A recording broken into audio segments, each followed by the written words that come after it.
The finals here for the UMG $200 minimum 4v4 variant, of course, taking place here on March 22nd. To kind of set the stage for you all, we have, of course, our two competitors, or two teams rather, composed of competitors. We've got Team WaR going up against VexX Gaming, to be specific, in case I don't want to get their name wrong. But of course, we've been able to watch both of these teams compete so far throughout the night. We get to watch Vex a little bit earlier on in their tournament run, where they faced off against the guys on Mazer. Of course, a very solid team. A squad who I think had like a top 28 placement at Atlanta, and were only one map away from actually making it into pools at Atlanta as well. Lost to Heretics in a Game 5, of course, Spanish team. But looking on here, of course, they later faced off against the GGA Blue squad in the semifinals, winning that one in a 2-1 fashion there as well. I'm just going to pop up the bracket for you guys to get a little bit easier idea for how things are obviously looking. But as far as WaR, right? WaR have not by any means had an easy time. Took out Yahoo 2-1, and also later faced off against Hydra Gaming, a match that we actually just got to cast over, where they were dominating in the respawns. As far as in the Hardpoint, they won that one 250 to 135, and in the CTF, they also won that one in a 5-1 fashion. Unarmed Forest, I think it's fair to say. We have to preface the fact that they won a CTF Unarmed Forest 5-1. So looking pretty solid when it comes down to the respawns. However, they could have met their match. Vex Gaming, also a very talented team when it comes down to the respawns as well. This team in past, where it was actually Lyric and Rampy in place of Hitmxn and JetLi in the Pro League Challenge, one of the first Pro League challenges that were kind of done, took Optic Gaming to a Game 5 round 11. So pretty much goes to show that the core components of Vex, which of course have changed over time, it looks like adding Hitmxn and JetLi officially to this lineup, they're a pretty scary team, I think it's fair to say. And being able to cast over Vex Gaming, as they've won back-to-back kind of variant tournaments that we've had, 4v4 variants that we obviously have here on Thursdays. They took February 22nd, the $300 minimum 4v4 variant. They won that tournament. They won last week's March 15th $200 minimum 4v4 variant. And now they're trying to make it a three-peat. All of these tournaments with different players, which is kind of interesting to say, because of course the February 22nd, I believe, was done with their kind of prior roster, which was Brack, Vicious, Lyric, and Rampy. March 15th was done whenever they actually had Brack, Vicious, Hitman, and Rampy. So they added Hitman to the lineup in place of Lyric. And now, of course, for today's tournament here on March 22nd, they now have the lineup of Brack, Vicious, Hitman, and JetLi. Kind of in total, Hitman and JetLi both coming from the prior Rain roster, both players who are very talented on that particular lineup. Played alongside of, like, I think it was like Neon and Lisp Zeus, if my mind serves me correct. So a very talented team in total. I think that team had like a top 32 placement actually at C2 Atlanta, if my mind serves me correct. But a very talented team in total, right? When you add guys like Hitman and JetLi, you add consistency to your lineup, especially adding Hitman, right? Hitman, to me, has been a guy that's been on my radar throughout a lot of World War II, and really has shocked me as far as his overall performance. Whether in wins or losses, this guy's putting up numbers. So to join alongside Vex, who already has Brack and Vicious, who to me are very kind of unnoticed, yet kind of rising stars to the kind of competitive Call of Duty scene, I feel like it only complements them. And then when you kind of release a guy like Rampy, which I feel like is a pretty big loss, I think when it comes into especially Search and Destroy, can also do well from time to time at Respawn.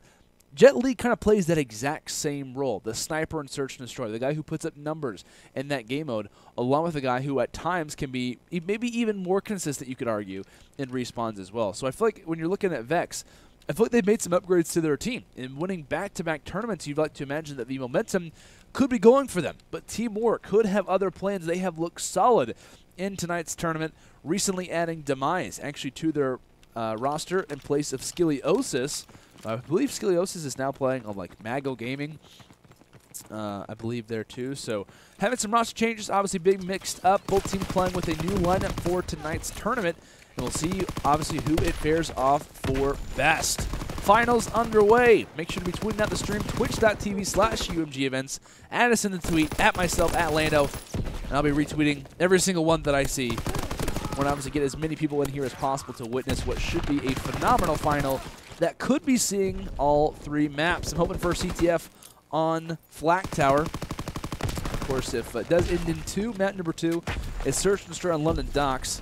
And, of course, Hardpoint number 1 here on for some Sainte-Marie. Restaurant, of course, currently underway. Pretty scrappy hill. Not to be unexpected by any means. Of course, rotation toward winery is very important. And you see Devin Demise already keeping that in consideration, watching for what could be an anchor in the backside here of that ammunition depot.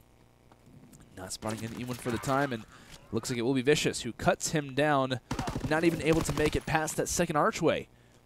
When it comes in a winery lot, but when we talk about Sainte-Marie Dumas, if you're not familiar, if you've never watched Sainte-Marie Dumas Hardpoint, be looking out for the second and third hills.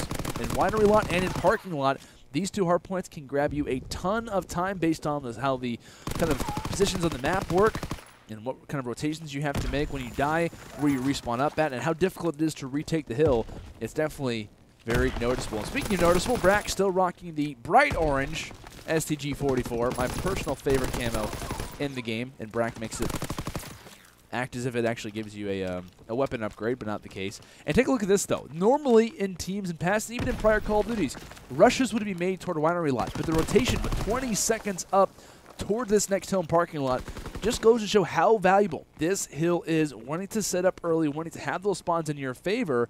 And it looks like, while it is pretty much a tied game coming in toward parking lot, it is, for the time, an advantage in favor of Brack & Co. from VexX. It looks like player number 2 does get caught off guard. And now this is what's awkward, right? Because you have two players who make solo rushes, and now you have Tisch and Super who are pushed up. Tisch might find a kill, so now you have a 3 versus 4. Previously, you had a 2 versus 4, and now they're going to have to wait till, what, maybe the 35-second margin to have a full 4-team push? And we'll see if it actually goes their way. Entering in from different point of views, 2 players, now make it 3 players go down. Last man up, I believe, is going to be Tisch, and he's just kind of chilling here in the back of Farmhouse, waiting for his teammates to kind of spawn up. Trying to retake this hill, but it's almost too late. It's almost not even worth it anymore. And so now you just got to witness why it is so important to rush toward parking lot. Just goes to show exactly right then and there the amount of kind of progression, the amount of boost that it gives your team in rotating toward that hill. It's a worthy exchange in the end. We were talking about how it was 42 to 41. Not 1 second is grabbed from Team WaR on a parking lot. However, Lookout Post could be a different story. Maybe they can get chunk of their points when it comes down to this hill. Is a late rotation being made from the guys on VexX, trying to limit them toward that back farmhouse side. As Super being one of the first main lines of defense, it looks like he does tag up a few players, and it's going to be Demise who's there for the pickups. Tisch in the back lines as well, doing all the work that they can. Brack is sitting instead of top red, but he has to wait for his teammates to make a push before his overall kind of alignment is even necessary. And Robbie's picking up kills left and right. Dies on a 4 spree, very close to streaks. Well, this is a nice push from Brack. It's going to be pretty difficult for them to have a successful retake where they grab a whole lot of points. Looks like they do break in for the time being, but not if Demise has anything to say about it. He says this time is at least going to be contested, if anything at all. So after the first set of rotations, the last 2 seconds tick off of Lookout Post. It is a 106 to 81 advantage in favor of the boys from VexX. I'm going to be taking that, kind of keeping that in mind in my notes to see where exactly we do fall once future rotations do come to a close. But it looks like as Restaurant does load up, it's really all about the rotation, who's being aware of such. And it looks like Hitman, you see him being very wary. Super going to spawn him out. Going to give him the call out as well. So right now, if you are the blue arrows, a.k.a. the guys from Team WaR, you're very wary of Hitman's position, because, of course, while Hitman's firing these bullets, he's also giving his position away. So right now, WaR is fully aware that Hitman's back here, and while the kills are obviously going down instead of Restaurant, I really want to focus on this rotation because of how important that it really is. It looks like Tisch is able to find him, and really, if you're Hitman, it's important to make your presence known, but I feel like he kind of gives away his position a few times where it really wasn't that necessary, but they do grab quite a bit of seconds inside a Restaurant. Actually grab about 35 seconds at a Restaurant, which is very uncommon, when I think it was the guys from WaR who maybe grabbed about 10, so about a 30 to 10 difference inside a Restaurant. And then maybe a rotation victory toward Winery as well. What is going on from WaR? What is just not clicking for them? See right now, RobbieBeamin currently sitting at 9 and 14. But despite that, no one really that negative. I mean, you see 13 and 15. Tisch is 14 and 12, still playing pretty well, along with almost a minute inside of the hardpoint. But really, what's really the mistake for this team right now? Questions to be asking. But it looks like JetLi and Co. trying to hop back inside of the hill, playing very, very solid for the time being. 3 players drop, and now JetLi, the sole man inside of the hill, is winning victories like that. And while he does grab the scrap time, you see his roster making the rotation through middle. They held it valiantly when it came down to the last set of rotations on parking lot. Can they do it again and extend their lead even more? If you're a fan of Team WaR, this is their ability to bring it back. Is in this hill. It's here and now. If not, it's starting to look even more grim. So as parking lot starts to load up, you see that really big factor is you see they're waiting for Brack. The guys from Vex waiting for Brack to join the fight before they try to make a full team push. It looks like maybe JetLi as well, kind of a little bit of a 2v4 to 3v4 position. Not going to work out for you many times. It looks like Brack goes for the Dolphin Dive, takes that one. Maybe could have found the 3rd, if not the 4th, but didn't have a whole lot of teammate support to finish those players off in the end at that exact time. But JetLi is still here. He's ready and waiting, and he's finding kills along with his squad mates. They should reach close to the 200-second mark once this hill does come to an end. But lookout post yet again going to be in early control of the boys from Team WaR. But I mean, really, when you look at as far as this game, do you take an early spawn toward parking lot or an early spawn toward lookout post? Most of the time, I'm absolutely taking an early lead, or an early rotation rather, toward lookout post. Or excuse me, toward parking lot every single time. But like I said, I speak of that. I talk about parking lot. Let's see what the boys from Team WaR can do. We've seen teams in the past succeed when it comes down to the off hills, the hills that are more known as contest heavy. I think I've actually seen Vex do very well on lookout post and restaurant from time to time in their series, not necessarily focusing solely on the money hills, the hill 2 and 3, but lookout post can definitely grab quite a bit of seconds, and it looks like back and forth we go. But regardless, Hitman will drop off the 4 spree, and Tisch will hop in the hill, but only for a short moment as he's greeted with a few bullets from the PPSH of an opposite player. And so right now, right, if you are the boys from Team WaR, you realize the position that you're in, you're down, you're not out. You need somebody to step it up. You need someone to really just have that consistent slang. Maybe the streaks start to get utilized. Maybe you really earn the streaks, then you utilize them correctly. But this is one thing that's so scary to face off against Vex, is that you have a number of different players who are just consistent. Brack, 21 and 13, a 22 and 13, 23 and 13, 4 spree for fun. As he's having a heyday. You see JetLi, right? Not the best slayer, really, or known for his role as far as slaying. He's still only -3, but he's got a minute and 23 inside of the hill. Vicious is 27 and 19, and Hitman isn't having the best game of his life, but he's still got a minute inside of the hardpoint. These guys are just so scary because it's almost like it's difficult for them to even find all the kills because of how slang heavy a roster like this can be. You see the originals of Vex, both Brack and Vicious, having incredible slang performances. Vicious nearly at the 30-kill margin. And on Sainte-Marie, that can be very impressive. But Winery Lot getting ready to come forward yet again. We'll see if something can be made. If the pieces can be picked back up, and Super nearly found 3. Will most likely get the assistance on the 3rd, but it will not attribute to a consistent streak. And so with that, Tisch locking things down. Team WaR not out of this one just yet. They're down, but they're not out, and RobbieBeamin is picking up kills in quick succession. He's found 2. Overall, a 5-team streak for the time, and RobbieBeamin is not slowing down anytime soon. Nearly takes out his own teammate because of how excited that he's being. And you see those red arrows having to make their rotation. It is a race toward parking lot. Who can get there first? Who can establish that control? Players in Winery Lot have immediately left it. And let's go and focus our attention toward Brack. Player number 5, holding the spawns right now for Vex. Player number 8 is going to be Hitman inside of the hill. Needs to watch over, and Brack is doing a phenomenal job at that position, watching over his teammates from the flank. Hitman's able to drop 1. We'll see if Brack can try to make an impact. He ends up falling. Demise is inside of the hill, but only for a short time, and just like that, the hill is broken, and map number 1 comes to a close. 250 to 214. Vex Gaming take Sainte-Marie Dumas. And they've got to be feeling good. Granted, it maybe was a little bit closer than they would have wanted. But that's a game you watch back and say, okay, this is kind of like a highlight game for us. Everyone was doing their role. Everyone was doing exactly what they needed to against a solid opponent. Let's go take a look here at the scorecard, right? 27-17 from Brack. Vicious, 31-22. And to me, right, I mean, look at the overall score. Brack, 41-25 score. I think he has, like, what, like a minute and 30 seconds inside of the hill.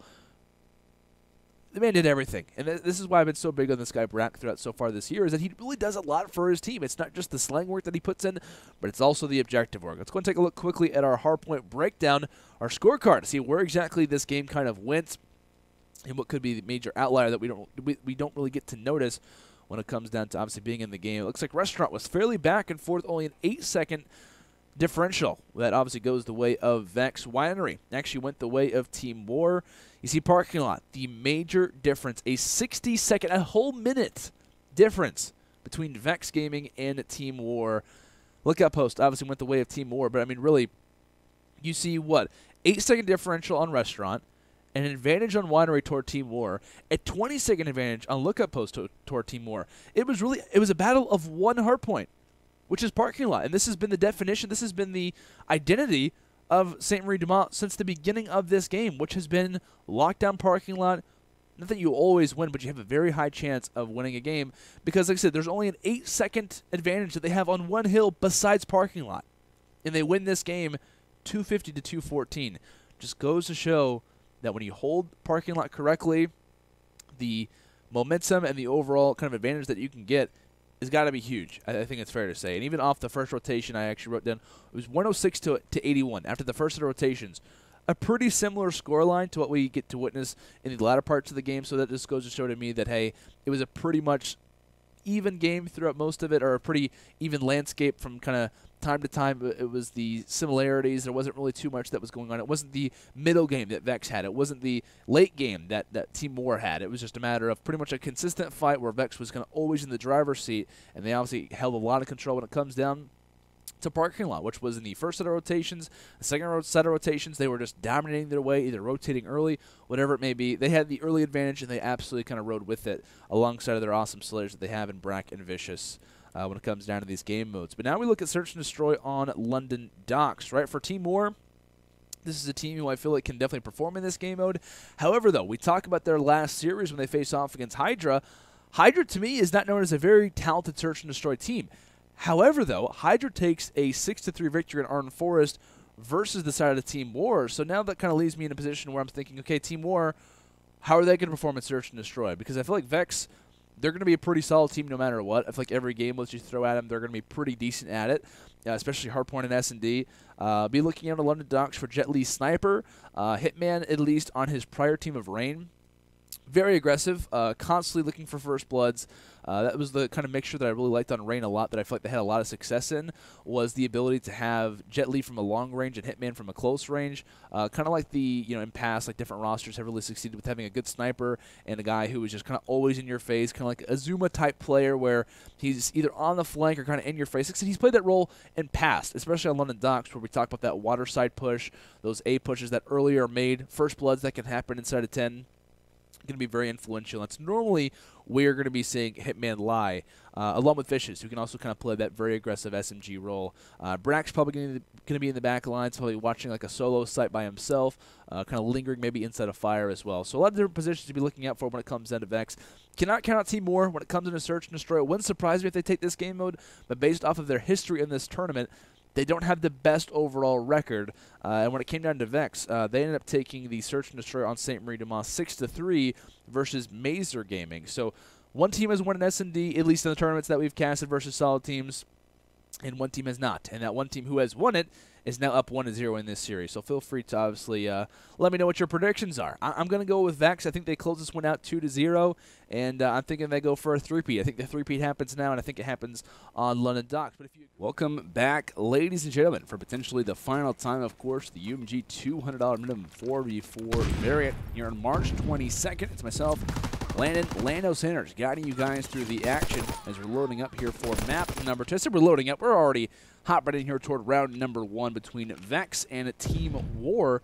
Of course, this is map number 2. Vex off a hot victory on Hardpoint Sainte-Marie. They won that one 250-214. and are looking to try to close out this series in a hot 2-0, which would give them actually a three-peat in our Thursday, our $200 and /$300 minimum tournaments.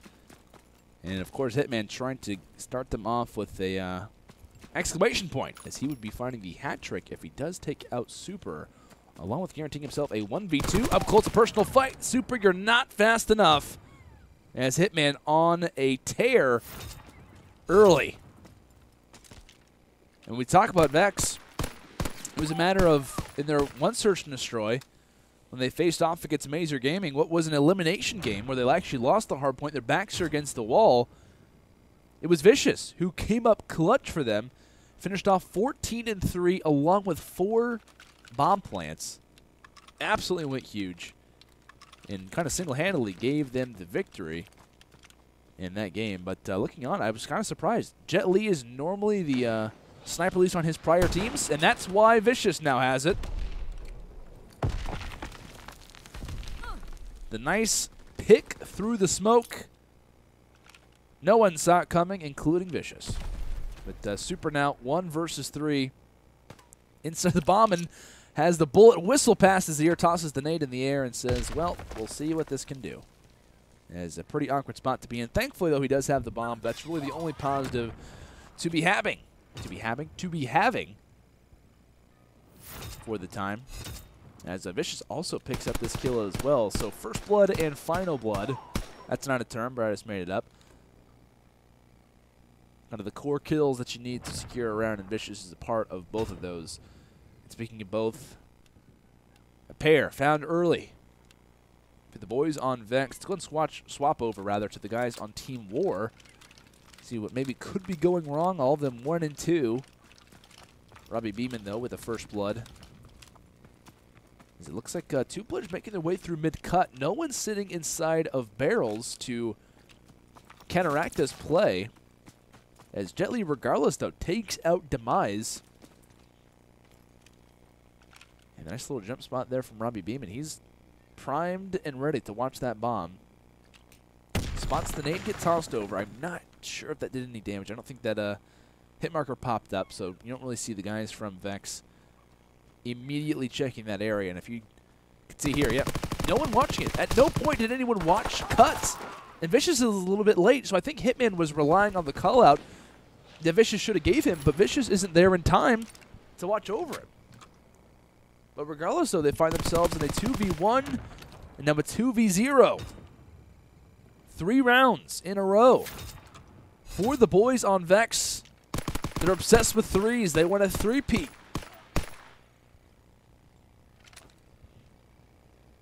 But you saw some moments, a little opportunity where Team WaR, they make a full kind of 2-man rush, rather, through mid-cut. No one spots them. And at one point, it looked like they could have had an opportunity to secure this round, but JetLi ends up finding an offhand kill at a different portion of the map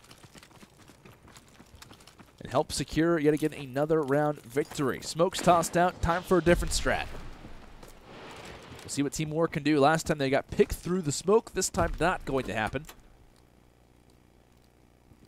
It looks like a fight's going through. JetLi this time ends up dropping, but Hitman is there for the response. So with bomb planted, we'll see what VexX can do to try and retake. It looks like on one side, it's Hitman. If he can find a pick, that's going to be huge. This time, Super gets the best of him. Brack will find the ending kill, but knows exactly where Super is and has some time to work with. Not totally out of the question, but as Robbie manages to stay alive, this is looking like it's going to be a first round for Team WaR, and one that you basically have to win, I think it's fair to say. And they want this final kill. They want to try to feed their streaks as much as they possibly can.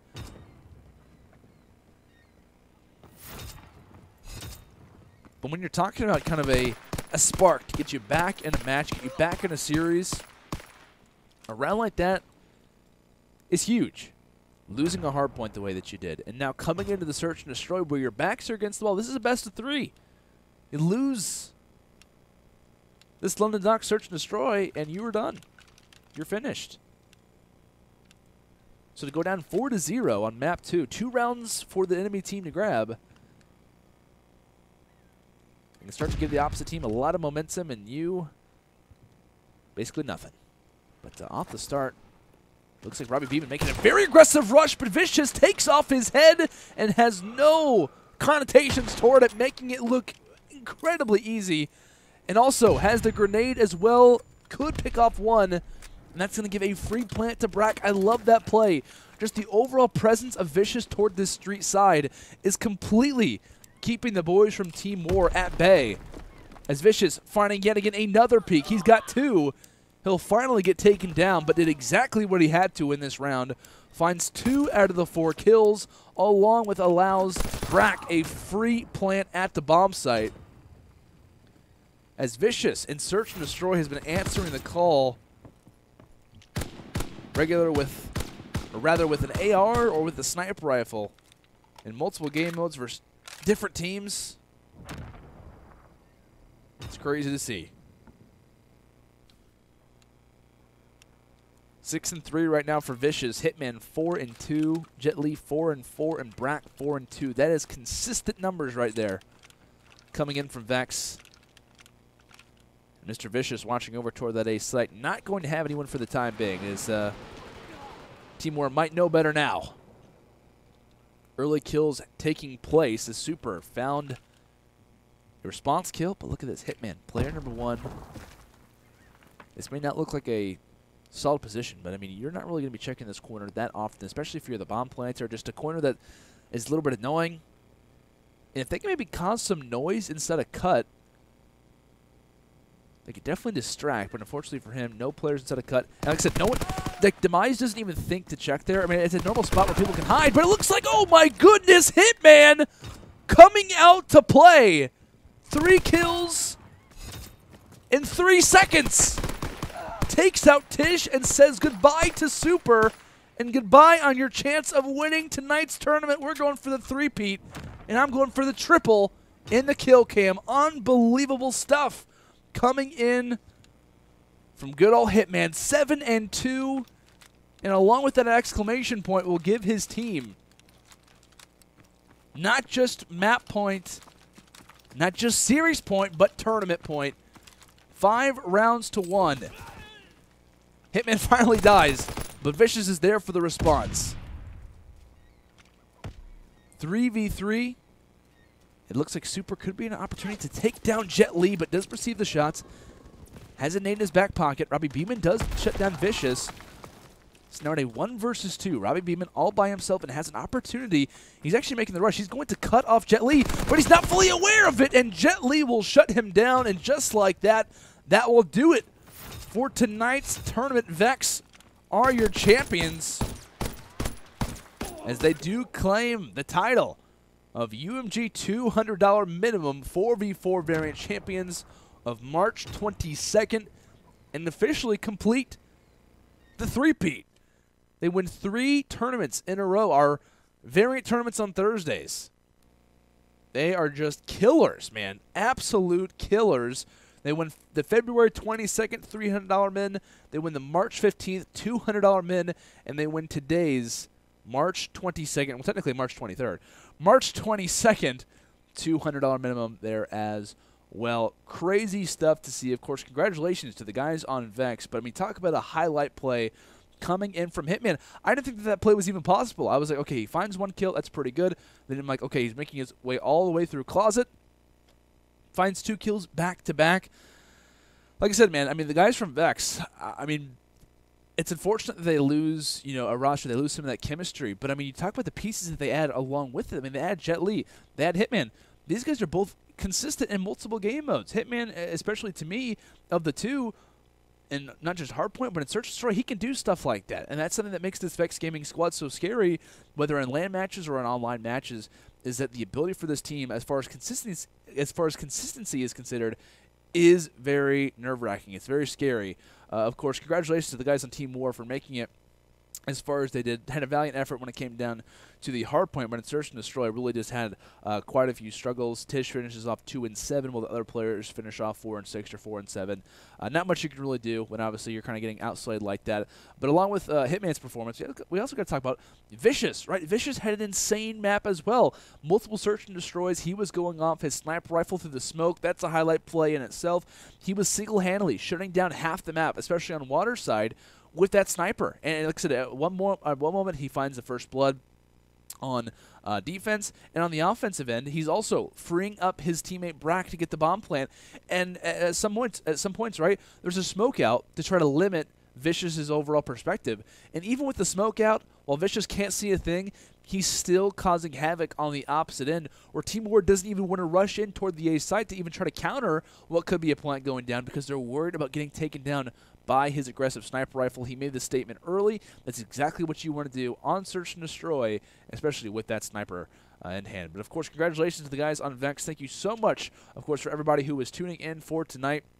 I do apologize about the little bit of a delay that we had between matches. Of course, I do apologize for my voice. I've had a little bit of the sickness going on, so I do apologize. Probably a little bit of nasally moments, and probably some coughing you guys might have heard as well. I do apologize for that, but of course, we're going to try to get out these tournaments weekly as much as we possibly can. And if you guys are interested and also would like to see future tournaments or even watch back some VODs, watch back some highlights, you can do so on our YouTube channel. Of course, youtube.com/UMG.